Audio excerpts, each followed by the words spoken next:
Bienvenue à cette vidéoconférence de l'Association des penseurs athées ou LPA basée à Montréal, au Québec, au Canada. Je me présente David Rand, président. Nous, libres penseurs athées, sommes convaincus que la visibilité publique des athées en tant qu'athées est d'une importance capitale.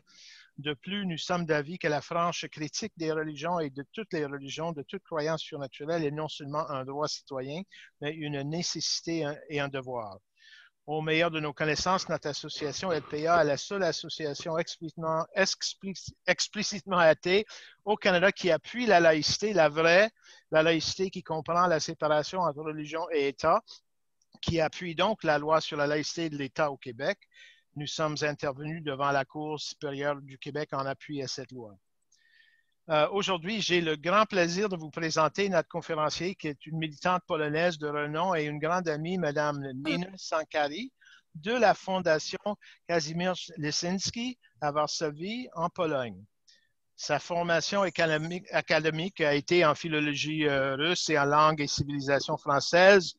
Elle a été longtemps spécialiste au département de coopération internationale à l'Académie polonaise des sciences.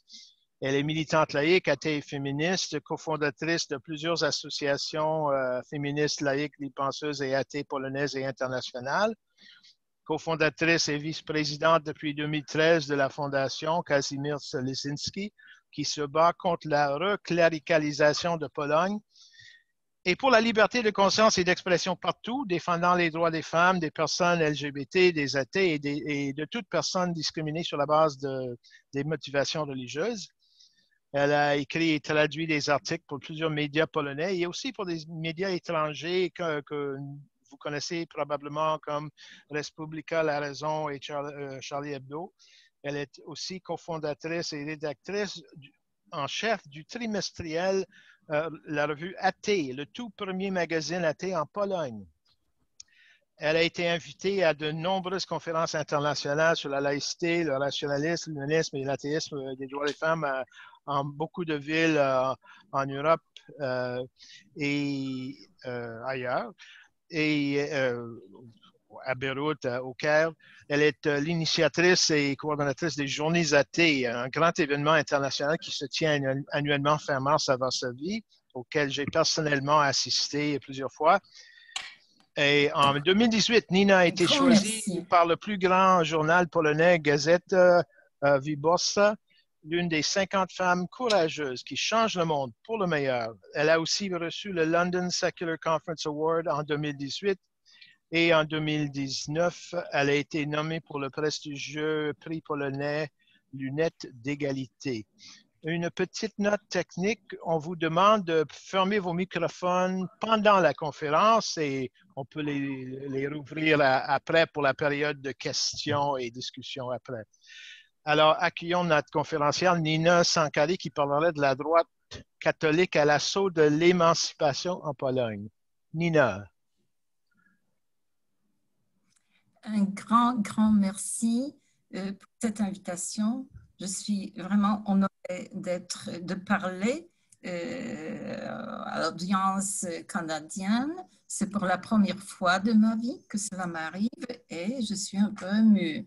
Donc, excusez-moi si parfois peut-être ce ne sera pas parfait. Je remercie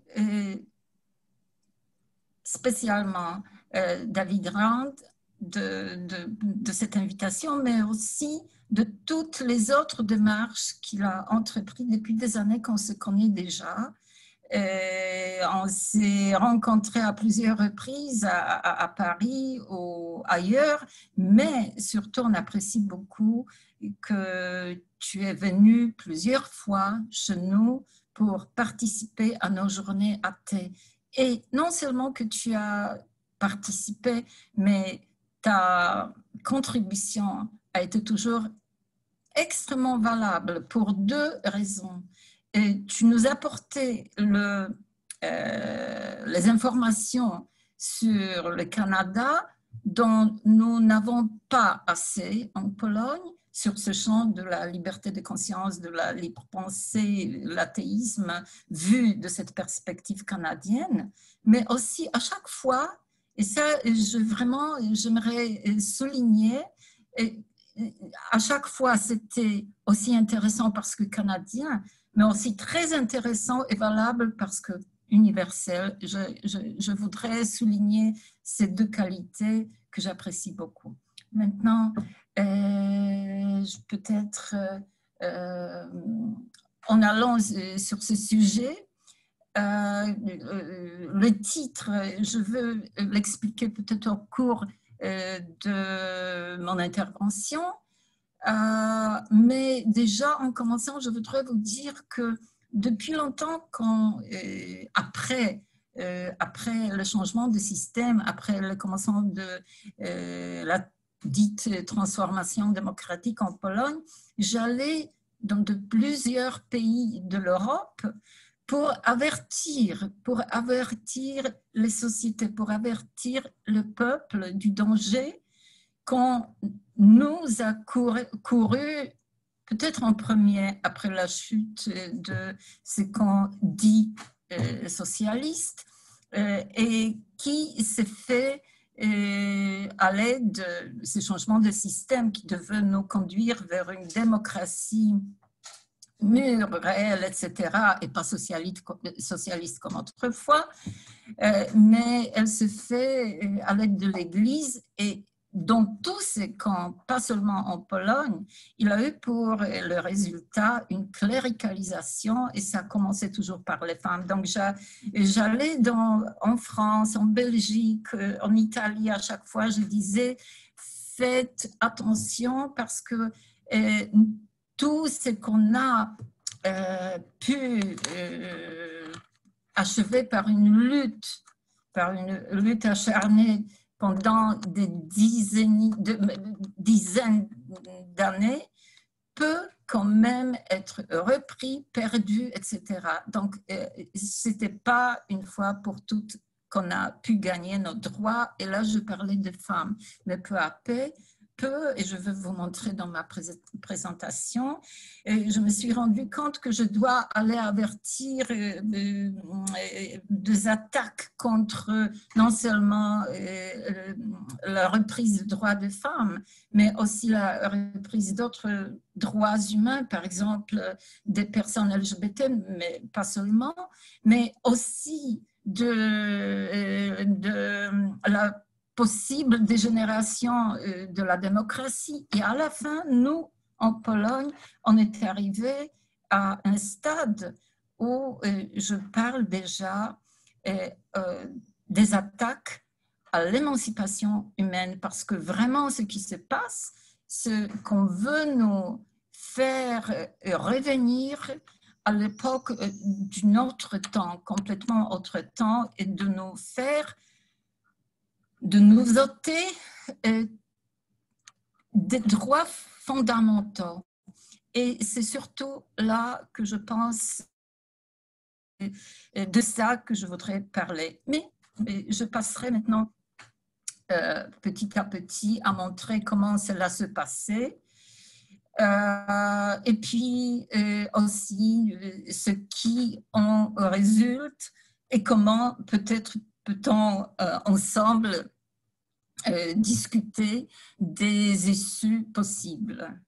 Donc, j'ai voulu parler un peu de notre fondation, mais je le ferai peut-être au cours de cette intervention. J'ai déjà commencé, pas tout le monde était présent, quand j'ai déjà commencé à parler, c'est d'ailleurs David qui m'a posé la question, que je vous parle maintenant de la chambre d'hôtel de Cracovie, moi-même j'habite à Varsovie, et parce que demain la Fondation participe dans une protestation organisée par le groupe Assez de silence, Stop à la cléricalisation de la Pologne. Nous y allons avec les collègues qui sont venus avec moi, avec les transparents, Stop la haine motivée par la religion. Et là, c'est une de nos dernières actions que nous avons menées dans toute la Pologne, dans plus d'une vingtaine de villes polonaises, des grandes comme Varsovie, Cracovie, Wrocław, Poznań, etc., mais aussi de plus petites villes. Et c'était, je pense, David, je voudrais te remercier pour ça encore une fois. Je pense que tu as placé sur votre site internet l'affiche et notre communiqué de presse. Effectivement. Que, oui, et là, c'était dans toute la Pologne.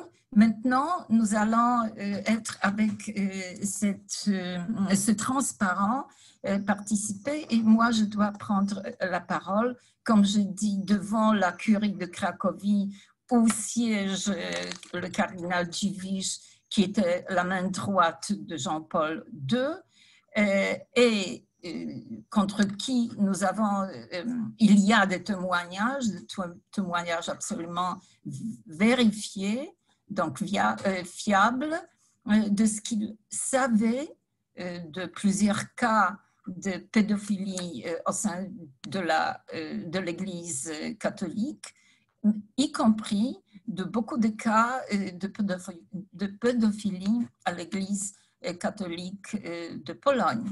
Ce qu'il n'a jamais, il n'y a pas encore longtemps qu'il niait cette information, mais maintenant, devant la preuve, il ne peut plus le faire.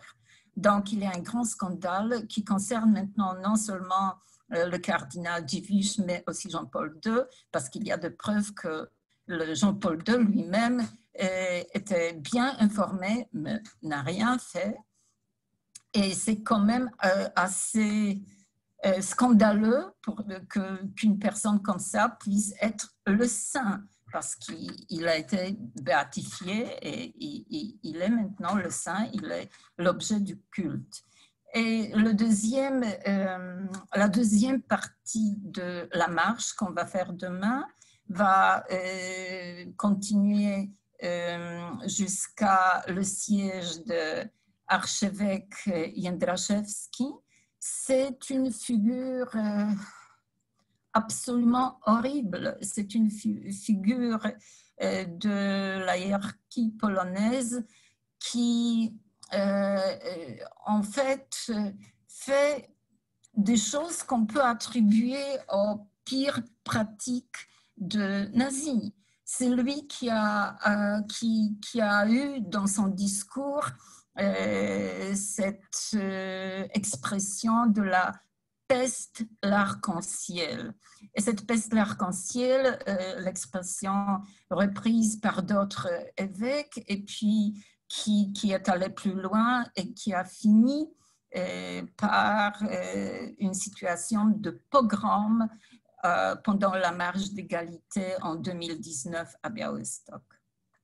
Mais je retourne maintenant sur le sujet. David, tu m'as présenté comme la représentante de la Fondation Kazimierz Wyszyński, ce qui est vrai. Et ce nom qui est tellement polonais et qui se prononce difficilement, Kazimierz Wyszyński, c'est le patron de notre fondation qui fut cruellement exécuté il y a plus de 330 ans maintenant pour avoir écrit le traité philosophique de Non-Existentia Dei. Et un des buts aussi de nos activités est de promouvoir sa pensée, de promouvoir cette figure dans le monde, la figure qui, contrairement à Giordano Bruno, Galileo Galilei ou Vanini, est quasiment inconnu au monde. Pourtant, c'était un homme, j'en parlerai plus tard un peu plus, a écrit des choses assez modernes. Par exemple, il a dit que le Dieu a été créé par l'homme pour que les puissants puissent oppresser mieux le petit peuple. Donc, il a été exécuté pour son athéisme. C'était il y a plus que 300 ans. Et malheureusement, aujourd'hui, l'Inquisition est de retour en Pologne. Et la chasse aux sorcières, les femmes, personnes LGBT, athées, et les autres est ouverte. Comme je dis, les personnes LGBT sont appelées la peste de l'arc-en-ciel. Dans la Pologne, les municipalités différentes, plus d'une centaine de municipalités, ont voté les lois qui sont les lois en instaurant les zones libres d'LGBT. C'est choquant. Je pense que pour vous, même si ça se passe quelque part en Pologne, pour ne pas dire que nulle part, ça doit être quand même choquant qu'aujourd'hui on puisse pratiquer des choses pour lesquelles autrefois quand même on a jugé les gens à Nuremberg. Donc voilà.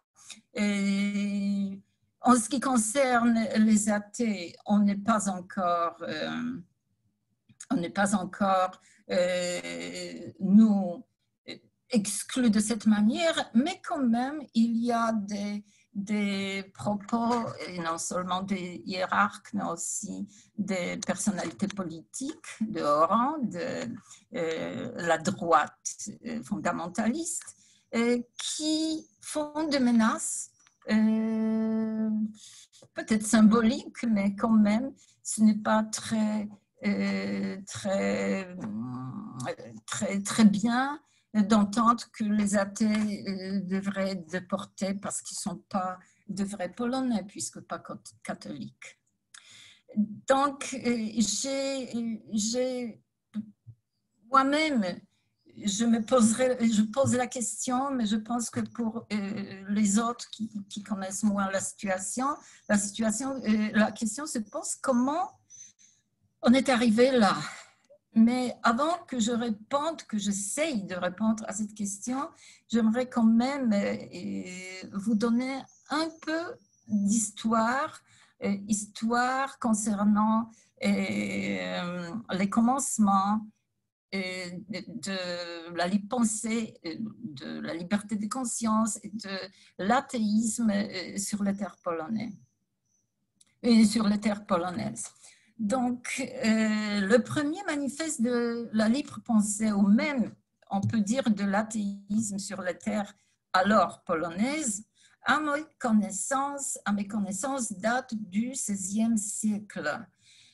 C'était Kacper Bekes, autrement appelé Gaspard Bekes, qui était officiellement un arien, donc un frère polonais, les frères polonais qui ont été chassés de Pologne pendant la contre-réformation et qui ont aussi été à l'origine de former les unitariens dont vous peut-être avez entendu parler parce que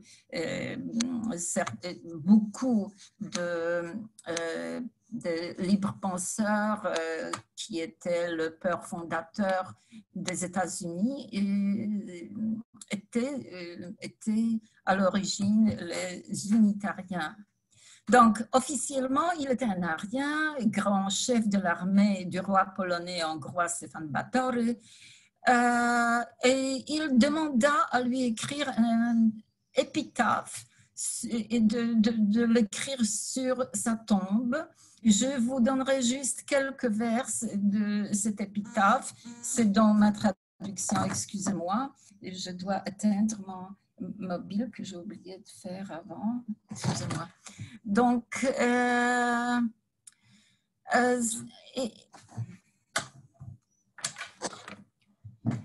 je cite. Sans Dieu, j'ai accompli ma vie sur terre. Je ne songe pas au paradis, ni crains l'enfer. Je n'attends pas miséricorde après la mort. Vivant, j'ai décidé seul de mon sort.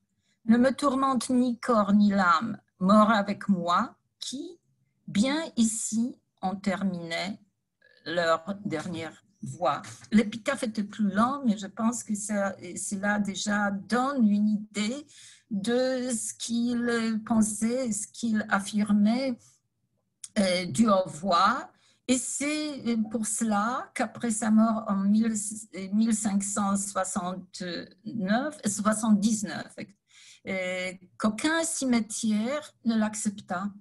Et c'était sous l'ordre du roi que le corps du défunt fut transféré à Vilno, qui se trouve aujourd'hui en Lituanie, où il fut enterré sur une colline connue de lors comme la colline de Békèche.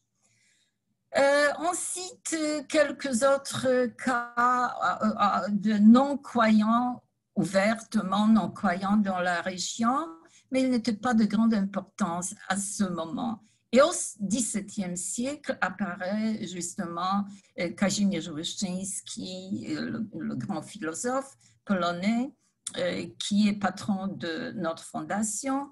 Dans son ouvrage De non existentia Dei, il osa dire « Nos atei ito demonstrandum non est Deus ». Donc, il y a deux choses intéressantes ici. Non seulement il a dit que le Dieu n'existait pas, mais il a dit aussi, nous les athées, disons, nous les athées affirmons de cette manière. Donc, il a créé la catégorie des athées comme un groupe déjà, et non seulement comme comme un individuel.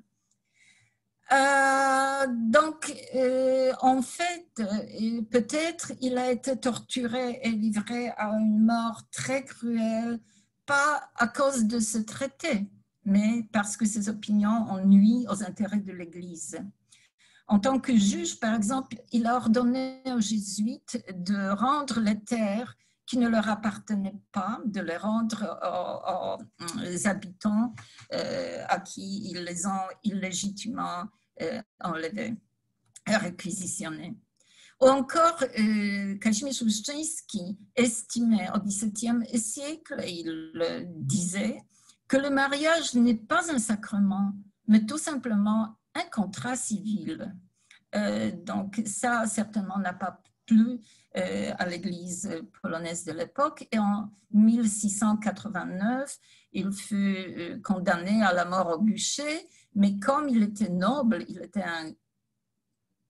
d'une bonne noblesse, et quand même le roi Sobieski lui a accordé ce service qu'il a pu être d'abord décapité et passer au bûcher ensuite.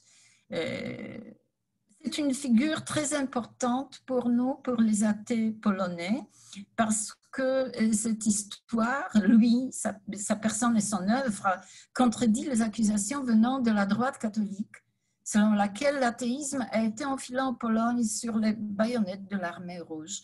Donc non, il y a des traditions athées en Pologne qui étaient beaucoup plus anciennes. Et avant de passer au temps plus récent, j'aimerais arrêter un instant sur les paroles peu connues également en Pologne et ailleurs surtout, d'un grand héros national, Tadeusz Kościuszko, général dirigeant de soulèvement de 1794 contre la Russie. Et ensuite, en exil, il était le colonel de l'armée continentale aux côtés de George Washington pendant la guerre de l'indépendance américaine. Excusez-moi. Au cours du congrès de Vienne, dans une petite note rédigée en français, il se montrait comme un anticlérical radical, un homme très distancé de la religion catholique et partisan d'une conception des relations entre les églises et l'État que l'on peut peut-être considérer comme une forme de laïcité. Voici l'original, c'est-à-dire encore c'est l'original, peut-être c'est un français un peu ancien, peut-être pas très brillant, mais il a dit comme ça: les prêtres toujours profiteront de l'ignorance et de la superstition du peuple, se serviront de la religion, n'en doutez pas, comme d'un masque pour couvrir leur hypocrisie, et c'est l'ératesse, pardon, excusez-moi, ce mot ancien, c'est l'ératesse de leur entreprise. Un gouvernement, quel qu'il soit, ne doit avoir d'autre religion que celle de la nature. Laissons donc à toutes les sectes, à toutes les religions, le libre exercice de leur culte, pourvu qu'elles obéissent aux lois établies dans la nation. J'ai eu l'honneur de traduire cette note qui est un peu plus longue, je le raccourci en polonais en 2007 et elle a été retrouvée à la bibliothèque de Lwów et ensuite publiée sur le site rationaliste.pl, comme ça devenue accessible au grand public. Et elle devient de plus en plus populaire. Les premières organisations de la libre pensée polonaise émergent à la fin du 19e, début 20e siècle dans la Ligue polonaise de la libre pensée fondée en France. Le premier congrès de libres penseurs polonais a eu lieu à Varsovie en 1907, rassemblant les délégués de 3 sections de territoires occupés parce que la Pologne était sous partage à l'époque. En 2008, j'ai eu l'honneur d'ouvrir une conférence internationale pour célébrer le centenaire de ce congrès dans la même salle historique qui a accueilli 100 ans auparavant 600 libres penseurs pionniers. En m'adressant à l'audience qui, hélas, était moins nombreuse, j'ai rappelé paroles d'un de ces libres penseurs qui, en ouvrant le congrès en 1907, avait revendiqué, entre autres, le mariage et le divorce civil. En fait, la chose que déjà réclamait Kazimierz Uszczyński en XVIIe siècle. Et il était si optimiste qu'il a, en ouvrant ce congrès, il a exprimé sa forte conviction que la libre pensée vaincrait. Et je me pose aujourd'hui la question, est-ce que c'est le cas en Pologne? Certes, nous avons aujourd'hui nous l'avons toujours, le mariage et le divorce civil, quoique tous les deux sont déjà menacés par le mariage concordataire et l'institution de séparation introduite sous pression de l'Église catholique. Mais est-ce que la libre pensée fleurit aujourd'hui? Je veux dire qu'en 2008, quand je parlais de ça, j'étais vraiment très peu optimiste. Aujourd'hui, il faut le dire que malgré tout ce qui se passe, malgré cette oppression religieuse que nous vivons en Pologne, je suis plus optimiste parce que cette cléricalisation est imposée par le haut, par le pouvoir. Et pendant que la tendance de sécularisation progresse par le bas. Et je continue le plus vite possible ce bref aperçu historique. Donc, malgré les revendications laïques de la gauche pendant la période entre les deux guerres, l'État laïque, avec l'instauration du mariage civil et du divorce, est arrivé en Pologne seulement en 1945 avec le système dit communiste. La constitution polonaise de 1952 déclarait la séparation de l'Église et de l'État. La laïcisation basée sur la philosophie matérialiste ne se limitait pas à l'élimination de la religion et des institutions religieuses de la vie publique, et surtout de l'école publique, mais aussi de la vie sociale. L'Église ayant été considérée ennemie du système, et ses biens ont été nationalisés, l'État ne les subventionnait pas. L'Église ne pouvait pas se mêler des affaires de l'État. Par contre, l'État pouvait contrôler l'Église. Et puis, après la chute du régime, je le répéterai toujours, dit communiste, parce que vraiment, il n'avait pas grand-chose à voir avec le communisme, quelle que soit la définition. Les rapports entre les églises et l'État ont été renversés. La notion de laïcité associée au régime vaincu devient un symbole du mal et la droite alliée à l'Église a commencé à répandre deux stéréotypes opposés. Un athée égale un communiste égale un traître de la patrie et un Polonais égale un bon catholique. Tertium non datur. Les changements de lois confessionnelles qui ont survenu en 1989, les concordats signés en 1993 et la nouvelle constitution en 1997, sans oublier la loi anti-avortement également en 1993, marquent les étapes de la délaïcisation et la cléricalisation graduelle de la Pologne. L'épiscopat polonais s'opposa à ce moment-là à ce que le principe de séparation de l'Église et de l'État soit inscrit dans la Constitution. C'est le principe de l'autonomie et de l'indépendance réciproque dans l'article 25 de la Constitution qui le remplace.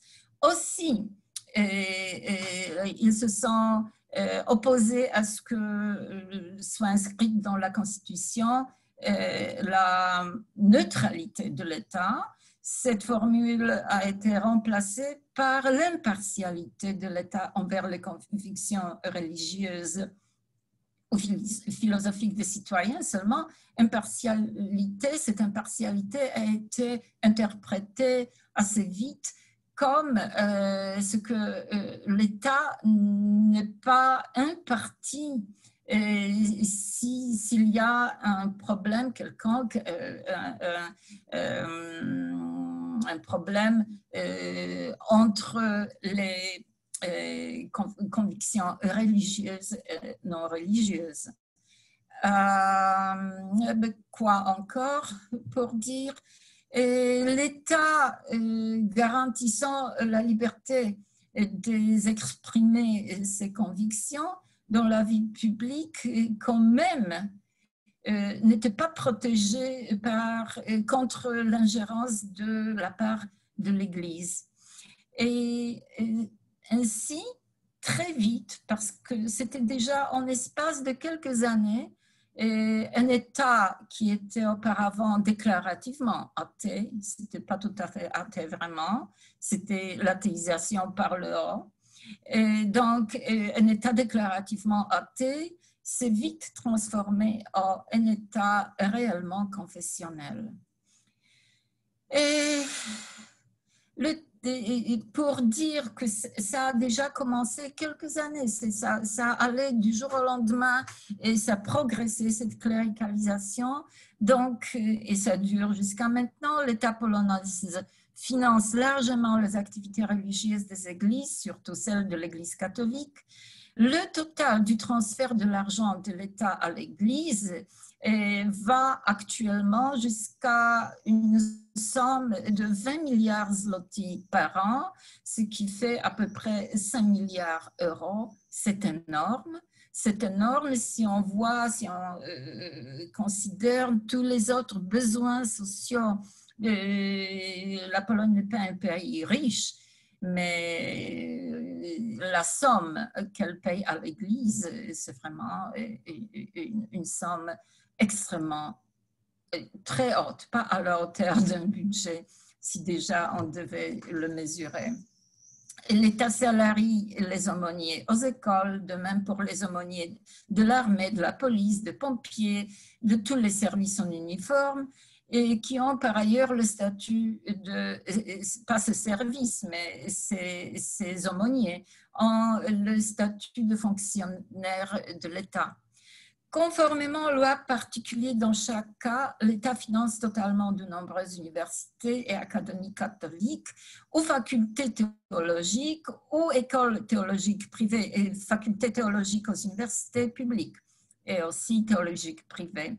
Et conformément à la loi du 1989 sur les garanties de liberté de conscience et de confession, toujours en vigueur, l'État ne doit pas subventionner les églises et les communautés confessionnelles, mais on le fait.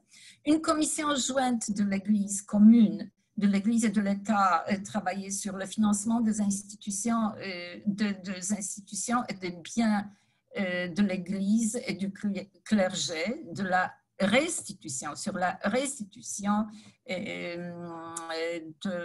biens de l'Église. Cette commission entre dans les compétences des organes publics chargés des finances, du contrôle fiscal, des tribunaux, etc. La restitution des biens de l'Église d'une valeur gigantesque ne passe pas par les procédures juridiques ordinaires en mettant l'Église catholique en Pologne au-dessus de la loi. L'Église réclame la restitution non seulement de biens nationalisés sous le régime du communiste, mais aussi ceux perdus au temps du partage de la Pologne. L'Église catholique possède actuellement plus de biens qu'avant la Deuxième Guerre mondiale.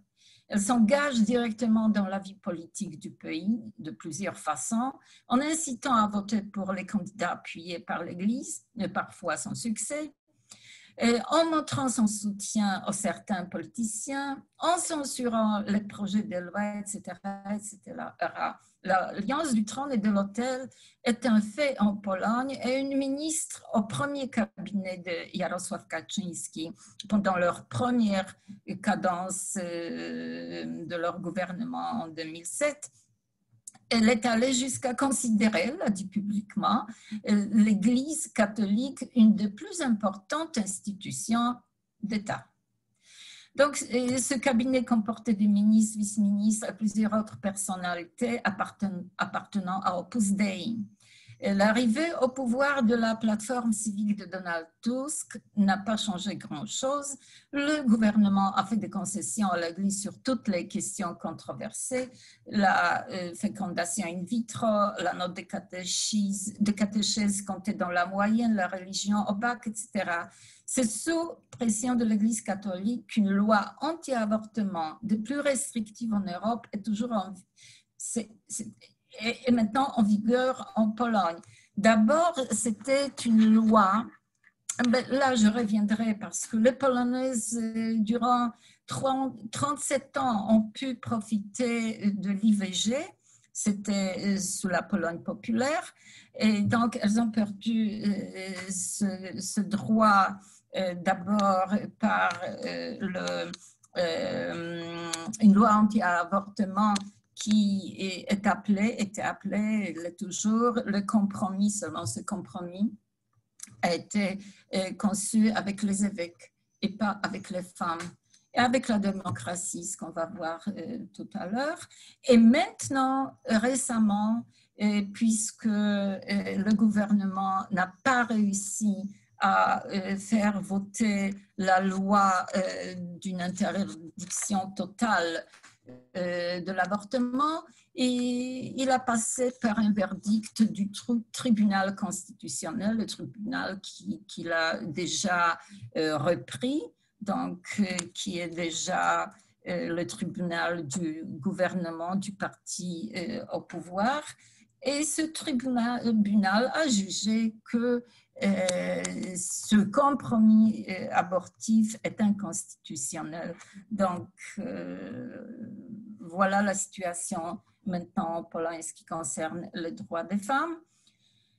Et ce compromis qui n'admettait déjà que 3 cas de l'avortement légal, viol ou inceste, danger pour la vie ou la santé de la mère, malformation grave du fœtus, dès le début n'a pas été respecté parce que le médecin refusait de pratiquer l'avortement légal pour clause de conscience.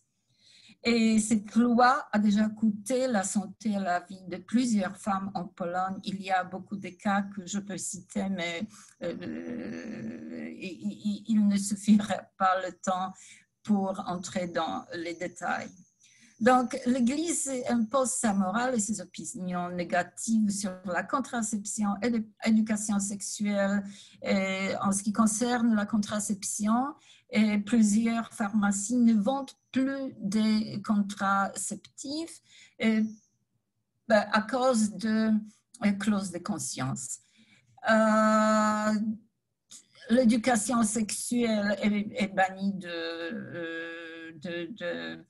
curriculum scolaire, le divorce, sur l'euthanasie, les homosexuels, les lesbiennes, etc., sur la charte des droits fondamentaux et aussi, c'est encore de nouveau, sur la Convention d'Istanbul, donc la Convention qui protège les femmes contre les violences familiales. Et sous la pression de l'Église, le gouvernement a déjà annoncé que la Pologne va se retirer de cette convention qui a été signée par la Pologne il y a déjà quelques années. Et là, ce serait l'action à l'exemple de Erdogan en Turquie et puis aussi Poutine en Russie. Qu'est-ce que je peux vous dire encore? On bénit tout. Les écoles, les hôpitaux, les prisons, les stades, jardins publics, autoroutes, chemins de fer, drapeaux de l'armée, les clés, les cartables des élèves. Aucune cérémonie officielle ne peut se passer des représentants de la hiérarchie cléricale et prière jusqu'à l'ouverture d'un institut de recherche où les chercheurs ont fait la prière commune, une fois l'institut béni, dans l'intention des succès scientifiques. Et les enfants de 3 ans prient à l'école maternelle, les étudiants à la faculté, les soldats et les policiers marchent en ordre serré à la messe et les députés prient au Parlement pour la pluie. Donc, comme l'Église l'a voulu, la religion accompagne les citoyens dès la conception à la mort naturelle. Je ne veux pas continuer toute cette litanie de détails de la cléricalisation incroyable de la vie du droit, mais aussi de pratiques quotidiennes de tous les jours en Pologne. Peut-être quelques traits personnels. Ma mère, qui était athée, comme je suis, quand elle était à l'hôpital et qu'elle a perdu sa conscience, elle a retrouvé sa conscience et j'ai été à côté d'elle et j'ai remarqué une croix qui pendait à son cou. Vous savez, comme sa vie était en danger, la bonne sœur a lui mis une croix sans demander à qui que ce soit et surtout à elle-même. Donc, les programmes de télé sont truffés d'émissions catholiques. Je ne sais pas, ce que l'Empire, le rédemptoriste Père Rudzik, a non seulement la radio Maria, mais aussi la chaîne télé Être Femme. Et celui-là, comme je plaisante, bénit ou bannit les ministres, les premiers ministres et les présidents. Donc, c'est un tableau sombre de la reténébration qui s'est installé en Pologne. Je vais revenir, si j'aurai encore le temps, pour parler de la résistance qui s'élève quand même.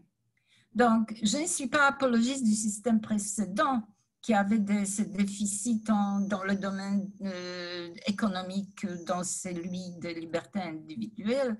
Cependant, comme je l'ai dit souvent, lorsque nous abandonnons une utopie, la dystopie frappe à notre porte.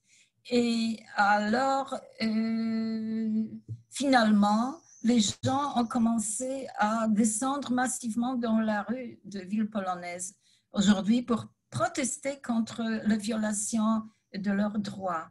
Ce mouvement a été lancé et est toujours dirigé par les femmes. Le fait est que la dite transformation démocratique en Pologne, comme ça a été démontré, je suppose, a été accablée par une erreur fatale, une alliance du trône et de l'autel.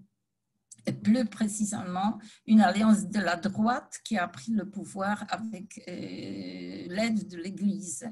Et l'Église a émis une facture élevée pour sa contribution indéniable au renversement du l'édit communiste. La droite, puis malheureusement d'autres partis politiques, y compris la gauche, étaient prêts à en payer le prix.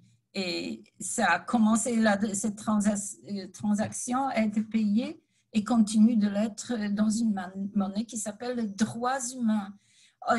Ça a commencé avec les femmes et c'est suivi par les attaques contre les droits d'autres groupes sociaux, surtout LGBT, non-croyants, les athées.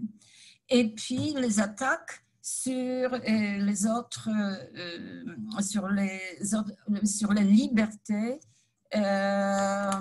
comme la liberté de conscience, liberté d'expression, liberté de la science, liberté de l'art.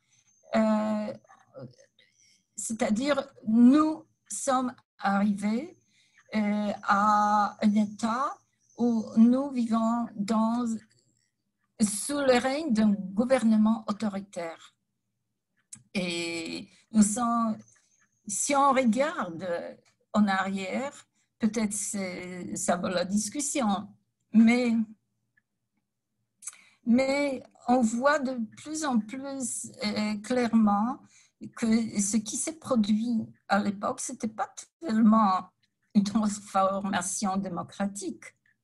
Ce qui s'est vraiment passé, c'était une transformation du système économique. Et ce que nous avons certainement gagné, c'est le capitalisme, mais aujourd'hui, il est difficile de dire que c'est vraiment la démocratie qui règne. Et ce qui a commencé par les attaques aux droits des femmes et aux droits LGBT, termine aujourd'hui,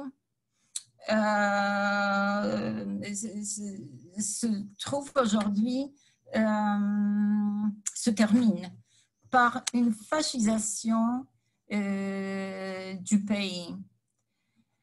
Lors de la dernière marche de l'indépendance, les nationalistes ont mis le feu à un appartement qui se trouvait sur le parcours de la marche. Ils visaient le balcon où étaient accrochés les symboles de la grève des femmes, donc l'éclair, ainsi que le drapeau l'arc-en-ciel, symbolisant les droits des personnes LGBT, qualifiées de peste l'arc-en-ciel.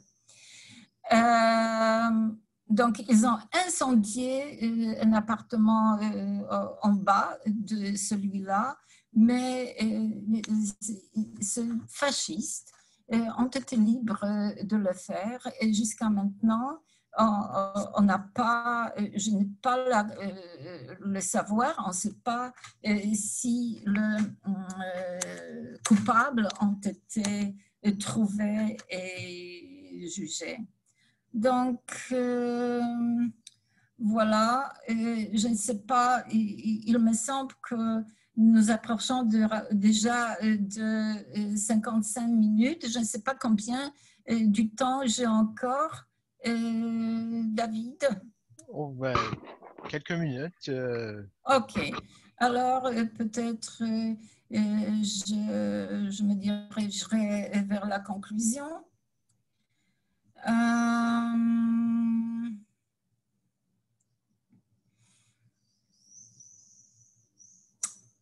Oui, peut-être quelques précisions quand même.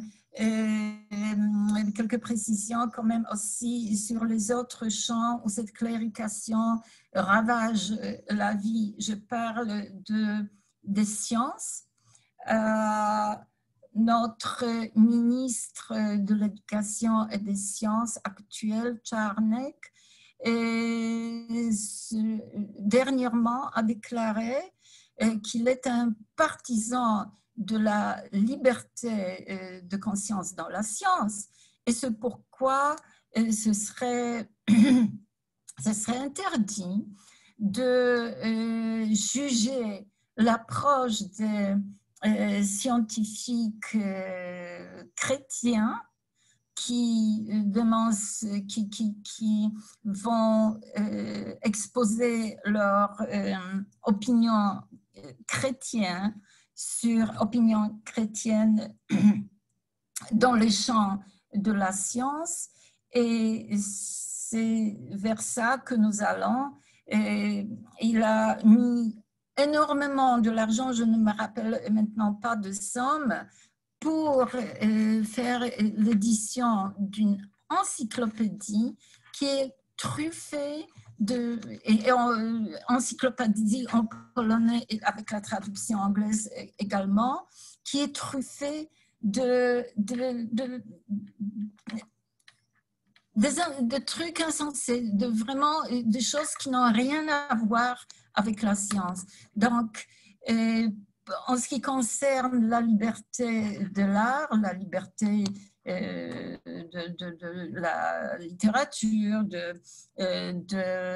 du théâtre, ça commence à être de plus en plus difficile. Plusieurs spectacles ont été attaqués ou même remis de l'affiche. Et puis les fascistes avec les étendards, avec les étendards de phalange, avec les signes de phalange, osaient bloquer le théâtre parce que le spectacle qui était joué là-bas, il considérait immoraux ou bien contraire à la religion chrétienne catholique. Maintenant, la résistance, vous avez peut-être entendu parler quand même de la grande résistance qui se lève, qui a commencé justement par de grandes manifestations le lundi noir de 2016, en suivi de vendredi noir de 2018, où vraiment des centaines de milliers de femmes avec les hommes féministes qui les accompagnaient, sont sorties vêtues du noir pour protester contre cette politique dotée de prendre les droits des femmes, mais ensuite, il y avait l'année passée, 2020, de très grandes manifestations, protestations avec déjà les lois sous Covid-19, donc les lois qui limitaient les possibilités de protester, mais quand même, les gens sont massivement sortis dans la rue et maintenant, c'était non seulement les femmes, mais ensemble avec les LGBT, même en polonais, il y a un rime pour le dire, LGBT i kobiety, ensemble. Donc, et puis la jeunesse qui est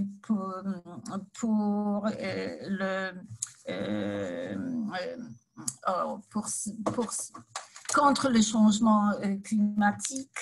Je veux dire que la résistance monte et ce ne sont plus des milieux tout à fait séparés. Il y a déjà cette tendance de l'unification, de se mettre ensemble pour protester contre ce régime non démocratique et contre ce régime que justement agit non seulement contre la démocratie, mais agit contre l'émancipation humaine, parce qu'elle veut former, par exemple, par le système d'éducation, des citoyens limités de savoir, incapables de la pensée critique, qui seront uniquement les obéissants exécuteurs des ordres. La Pologne est devenue un leader mondial en ce qui concerne la jeunesse de l'âge 18 ans, 30 ans, qui quittent l'Église. Et maintenant, c'est déjà un fait dans les écoles où la catéchèse est imposée par le régime scolaire, il n'y a plus de personnes qui s'inscrivent, parce que jusqu'à maintenant, c'était un métier au choix, ou bien c'était la catéchèse, ou bien c'était l'éthique. Comme des leçons de l'éthique n'étaient pas souvent organisées et que la jeunesse déjà ne veut pas s'inscrire aux leçons de catéchèse, le dit ministre Czarnek déjà propose le projet de loi d'une catéchèse obligatoire. Mais la tendance est nette. La jeunesse se sépare de l'Église et je pense que c'est ça notre espoir pour le futur. Je vous remercie. Merci beaucoup, Nina.